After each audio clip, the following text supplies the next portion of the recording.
Sir Vikram sir, hormones ఎలా improve చేసుకోవాలంటారు? Hormones improve చేయడానికి 3 ways ఉంటాయండి. ఫస్ట్ వే వచ్చేలా డైట్, హెల్దీ డైట్ తీసుకుంటాం. సెకండ్ వచ్చేలా healthy fitness, any type of fitness మనం మెయింటైన్ చేసుకుంటాం కాబట్టి. ఇంకోటి వచ్చి హెల్దీ స్లీప్. డైట్ అంటారా, testosterone male hormone, oestrogen female hormone.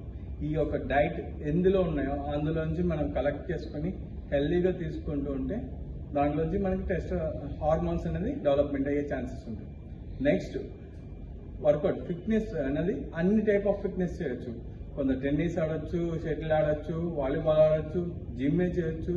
Any type of physical activity అనేది చేస్తూ ఉంటే హార్మోన్స్ ఇంప్రూవ్ అయ్యే ఛాన్సెస్ ఉంటాయి. Next healthy sleep. ఈ హెల్దీ స్లీప్ అనేది మన వాళ్ళకి ఎలా అయితే అయిపోయిందంటే